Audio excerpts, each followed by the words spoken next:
तो गाइस कैसे हैं आप सब लोग। लास्ट एपिसोड के एंड पे हमने देखा था कि यंग मास्टर बाई वहां पर आ जाता है अपने कोबरा ऑफ डार्क विंटर को यूज करते हुए आमजा के साथ फाइट करना स्टार्ट करता है और वो यंग मास्टर जुनजी से कहता है क्या तुम ठीक हो। तुम्हारा ल्यूफेंग कहता है कि हाँ मैं ठीक हूँ। तो वो उससे कहता है कि यहाँ पर चल क्या रहा है। तुम्हारा ल्यूफेंग कहता है कि जब मैंने यहाँ पर मास्टर क्वाई को हराया तो उन चारों के पास जो उनके 4 सब टाइप के बीज थे वो सारे के सारे पैरासाइट टाइप के बीज जो थे वो सभी लोग उनकी बॉडी से अलग हो गए और आकर एक ही बॉडी के साथ मर्ज हो गए। उन सभी लोगों ने मास्टर क्वाई को भी मार दिया है। तो ये बात सुनने के बाद वो कहता है अच्छा ठीक है, अब तुम्हें परेशान होने की जरूरत नहीं है, इसे मेरे पर छोड़ दो और मैं यहाँ पर इसको मारूंगा। फिर साथ ही वो अपनी बहन लियांशु से कहता है कि लियांशु भाई तुम यहाँ पर यंग मास्टर का ख्याल रखना। तुम्हारा ल्यूफेंग जो है उसकी तरफ पीट करके खड़ा होता है। वो कहता है क्या लियांशु भी यहाँ पर आई है, इसका मतलब यह है कि मेरी वाट लगने वाली है। तो लियांशु जो होती है भागती हुई आगे बढ़ती है और कहती है ब्रदर तुम्हें परेशान होने की जरूरत नहीं है। और वो उसे कहती है कि मास्टर जून तुम यहाँ पर दूसरी तरफ मुंह करके क्यों खड़े हो, प्लीज मेरी तरफ देखो ना, मैं यहाँ पर तुमसे मिलने के लिए आई हूँ। जैसे वो उसके करीब पहुंचते इसी के साथ ही हमारे ल्यूफेंग की बॉडी के अंदर वो डार्क एनर्जी जो होती है फिर से एक्टिवेट हो जाती है और उसे कहती है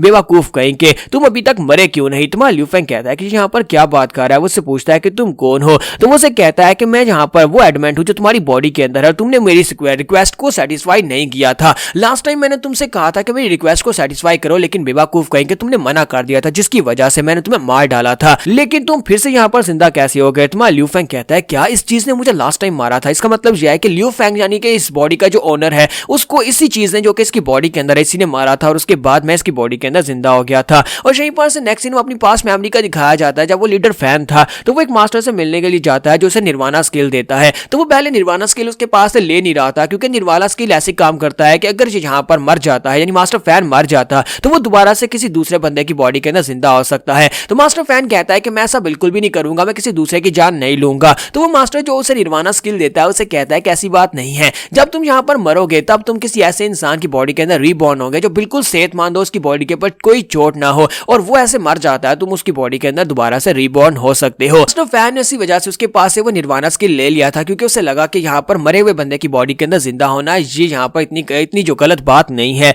तो हमारा ल्यूफेंग सोच रहा था इसका मतलब यह है कि ये कमीना जो भी है इसकी बॉडी के अंदर इसी डार्क एनर्जी ने ल्यूफेंग को मारा था और उसकी बॉडी के अंदर फिर मैं रीबॉर्न हो गया। तो हमारा ल्यूफेंग कहता है लेकिन इसने ऐसा क्यों किया होगा, इसने मुझे मारा क्यों होगा। इसी के साथ उसकी बॉडी के अंदर जो डार्क एनर्जी होती है वो उसे कहती है कि लास्ट टाइम मुझसे गलती होगी, मैंने तुम्हें मार डाला मैं क्योंकि मैं बहुत ज्यादा गुस्से में था, लेकिन मुझे लगता है कि मुझे तुम्हें मारना नहीं चाहिए था क्योंकि अगर मैं यहाँ पर क्योंकि तुम वाकई में मर जाते तो दोबारा मुझे इस तरह का होस्ट कैसे मिल पाता। तुम्हारा ल्यूफेंग कहता है कि पता नहीं ये स्पिरिट मॉन्स्टर है या फिर क्या चीज है, लेकिन ये मेरी बॉडी को यहाँ पर कंट्रोल कर रहा है। तो वो उसे कहता है कि लड़के अब मैं यहाँ पर तुम्हें दोबारा नहीं मारना चाहता, इसी वजह से मेरी रिक्वेस्ट को पूरा करो, जो मैं तुमसे कहता हूँ वो चुपचाप कर दो, यहाँ पर तुम भी यहाँ पर जिंदा रह सकते हो और मैं भी यहाँ पर जिंदा रह सकता हूँ। तुम्हारा ल्यूफेंग कहता है कि तुम्हारी रिक्वेस्ट क्या है, अरे क्या है जिसको यहाँ पर ल्यूफेंग ने रिफ्यूज कर दिया था जिसकी वजह से तुमने उसे मार दिया था। तो वो बीस्ट उसे कहता है कि अब बेवकूफ मत बनो, तुम्हें अच्छी तरह से पता है कि मुझे क्या चाहिए, मैं काफी लंबे वक्त से सो रहा था, इसी वजह से अब मुझे यहाँ पर वो चाहिए जो तुम मुझे देने वाले हो। इसके साथ ही वो डार्क एनर्जी उसे कहती है तुम्हें पता है मुझे क्या चाहिए। ल्यूफेंग को समझ नहीं आ रही होती कि वो क्या मांग रहा है। असल में उसे यहाँ पर एक लड़की की शीन एनर्जी चाहिए होती है।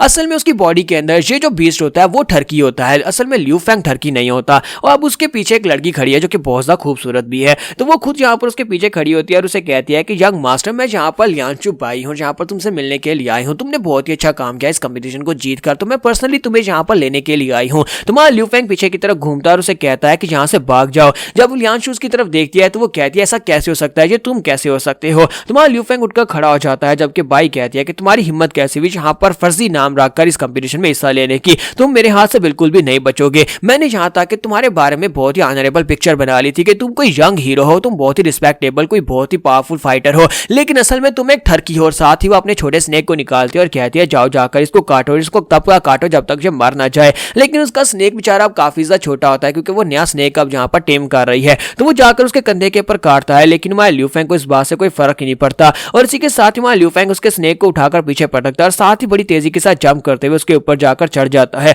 वो उसके दोनों बाजू पकड़कर उसको वहीं पर नीचे लिटा लेता है। ये देखने के बाद वहां पर उनके साथ जो ऑफिसर आया होता है वो भी काफी हैरान होता है और कहता है यंग मास्टर जुनजे तुम क्या कर रहे हो, तुम यहाँ पर दिन दहाड़े ठरकमुना कैसे झाड़ सकते हो। जबकि यंग मिस बाई भी इस बात से काफी ज्यादा हैरान होती है और कहती है ठरकी कहीं कि तुम क्या कर रहे हो, मेरा बड़ा भाई भी यहीं पर है, प्लीज ऐसा मत करो, वो तुम्हें मार डालेगा। इसी के साथ ही हमारे ल्यूफेंग के अंदर बॉडी के अंदर जो बीस्ट होता है वो उसकी बॉडी के अंदर से जिन एनर्जी को एब्जॉर्ब करना स्टार्ट करता है। असल में यहाँ पर वो इनके साथ कोई रेप वेप नहीं करने वाला बल्कि उनकी बॉडी से जिन एनर्जी को एब्जॉर्ब करता है। तो जैसे वहां पर उसकी बॉडी से जिन एनर्जी एब्जॉर्ब कर रहा था, दूसरी तरफ यंग मास्टर बाई को दिखाते हैं कि वो अपने डार्क विंटर स्नेक को आमजा की बॉडी के आर पार भेज देता है। जैसे वो उसकी बॉडी के आर पार निकलता है, साथ ही वहां पर उसके आईसी स्किल्स को यूज करता है। उसके स्किल्स जो होते हैं उसकी पूरी बॉडी को वहां पर जमा देते हैं, और जब वो पूरी तरह से जम जाता है तो वो स्नेक जो होता है उसे बाइट मारता है, जिससे वो मॉन्स्टर वहां पर टुकड़े टुकड़े हो जाता है। तो यहाँ पर वो अपनी फाइट को जीतने के बाद कहता है कि तुम्हारी हिम्मत कैसे हुई यहाँ पर मेरे जैसे यंग मास्टर के सामने अपीयर होने की। साथ ही वो पीछे की तरफ घूमता और कहता है कि मास्टर जुन जुनजी, मुझे लगता है कि तुम इस फाइट को देखकर काफी ज्यादा शॉक्ड हो गए होगे, क्योंकि मैं एक प्रोफेशनल फाइटर हूँ और तुम अभी यहाँ पर इस कंपटीशन में नए नए हिस्सा लेने के लिए आए हो।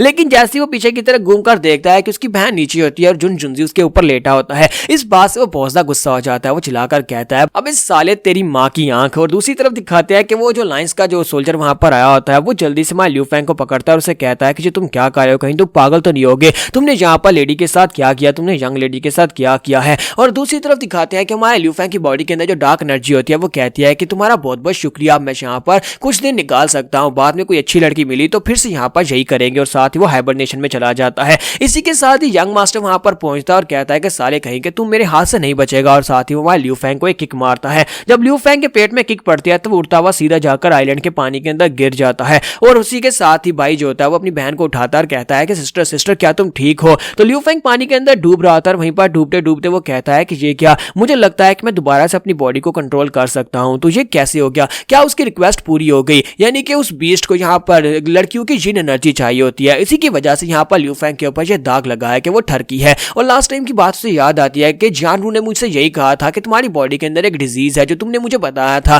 कि उस डिजीज की वजह से तुम मेरा फायदा उठाते हो। और मैंने उससे पूछता रहा और उसने मेरे मुंह पर थप्पड़ मार दिया। इसका मतलब यह है कि मैं उसके साथ ये सब कुछ करता रहा हूँ, उसकी जिन एनर्जी लेता रहा हूँ। ठीक है, साथ ही यंग मास्टर भाई जो होता है अपने व्हाइट स्नेक को वहां पर नीचे पानी में भेजता है और उसको लपेट कर वहां पर से बाहर निकाल लेता है। उसे बाहर निकालने के बाद उसके सामने खड़ा होता है और उसे उठाकर अपने सामने करता है। तो लियू फेंग बेचारा काफी घबराया हुआ होता है कि कहीं ये इसको मार ना डाले। और उसकी बहन चलाकर उसे कहती है कि ये वही है, ये वही कमीना है जिसने मेरे स्नेक को लास्ट टाइम मारा था और साथ ही तुम्हारी फिश को भी ये ले गया था। तुम्हारी बहन के साथ इसी ने ठरकपुना किया था और इसको किडनैप भी इसी ने किया था। तो ये सुनने के बाद वो कहता है अच्छा तो तू था, तूने यहाँ पर मेरी बहन के साथ ये सब कुछ किया। फिर साथ ही उसे कहता है कि जल्दी से बताओ मेरी स्मार्ट फिश कहाँ पर है। तो जैसे ही उसे ये वाली बात करता है तो उसकी बहन चलाकर उसे कहती है, मेरे स्टूपिड ब्रदर, तुम्हें यहाँ पर अपनी मड फिश की पड़ी है, तुम्हारी बहन के साथ ये जो कुछ भी हुआ इसने तुम्हारी बहन को किडनैप किया था, उसकी बिल्कुल परवाह नहीं है। लियू फेंग सोच रहा था कि अब मैं यहाँ पर क्या करूँ, क्या मैं इसे यहाँ पर मड फिश के बारे में बता दूं, लेकिन मड फिश के बारे में बता दिया तो ये मुझसे बहुत सारे सवाल पूछेगा क्योंकि मैंने तो उसे यहाँ पर एक वेल में इवॉल्व कर लिया है। तो लियू फेंग उसे कहता है कि वो मड फिश तो बिल्कुल बेकार थी, वो मेरे किसी भी काम की नहीं थी, मुझे भूख लगी और मैंने उसको रोस्ट करके खा लिया। तो इस बात से यंग मास्टर बाई जो होता है और पिज्जा गुस्सा हो जाता है और कहता है कमीने कहीं कि तुमने मेरी मड फिश को खा लिया और ऊपर से तुम यहाँ पर हमारी बाई फैमिली की दोबारा इंसल्ट कर रहे हो। पहले तुमने मेरी बहन को किडनैप किया और यहाँ पर दोबारा तुम मेरी बहन के ऊपर चढ़े हुए थे,